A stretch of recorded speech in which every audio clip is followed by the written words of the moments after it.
welcome back. So as you can see today, here I am yet again with another amazing special guest, Miss Natalie. Now before I go any further, I'm going to allow Natalie to introduce herself to all of you. Well, hello and thank you for having me on your excellent YouTube channel.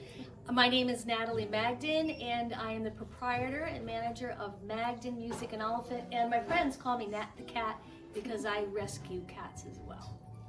So first of all, Natalie, thank you so much for agreeing to come on here and talk to us.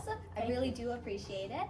So first of all is I wanted to talk about is you run your own music store, and it takes a lot of courage to know about all of these instruments to help all the other customers. So how do you cope with all of it? How do you do it? Having a good team, you know, like we have a great guitar guy, his name is Jay, and knows a lot about guitars. He's been with us for about 28 years. My husband Mike is the founder, original owner of Magden Music. We go back to 1988, so we've been in business for a very long period of time. And I have a really great staff. So one's good at guitars. I have Andy, who's very good at PA stuff. I know some things about band instruments. So together we have like a collective knowledge of all the different parts of our store, because there's a lot of different parts. So going back, what instrument did you first start out with? Like what inspired you to have a store? Well, my husband had the store before I met him.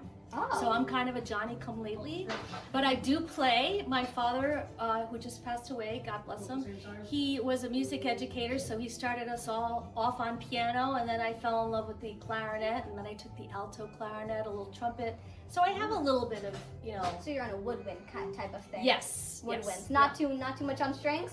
Well, piano was my first string instrument. I can tune a guitar. That's pretty much it. And a little brass. I like the trumpet, but I don't think I had the chops for it. I was more of a woodwind, like you said, the clarinet, yeah. So what was the reason why you decided to like come on, help, and like keep the store open for as long as you did? Like, did you ever think about, maybe I just don't like it as much? Like, what kept you interested in music? People need to make music, and it's very therapeutic.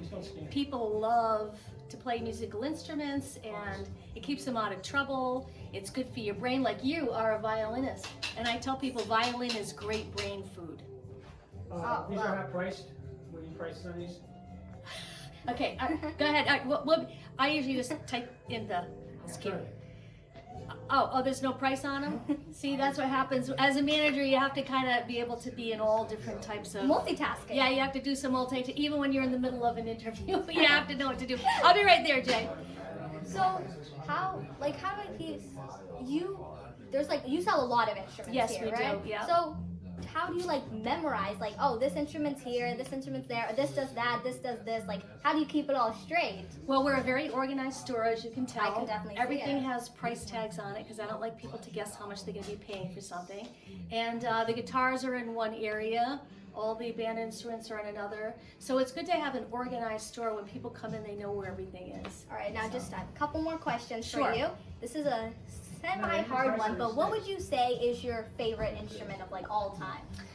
Oh, that's a tough one. That is. I know. I do like the alto clarinet. I gotta go with that. They don't Alto really play clarinet? it that much anymore, but I do like the alto clarinet. You know, the older ones are always the better ones. I you know. It's like a pink unicorn. It's not seen too much, but I like it. It's an E-flat instrument.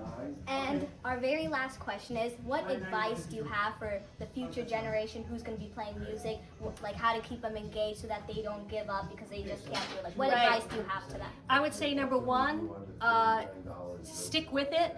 Two, take lessons, because you really can't go it on your own. You should have a teacher.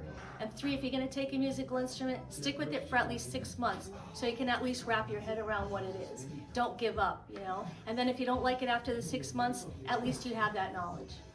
Thank you so much, Natalie, for coming on with us here today. Thank you very much for having me, and we look forward to seeing you again, Magden Music and Elephant. This Definitely is a good come check it violin out. player right here. All right, anyway, thank you all so much for watching. Hopefully you learned something, and I'll see you all next time. Bye!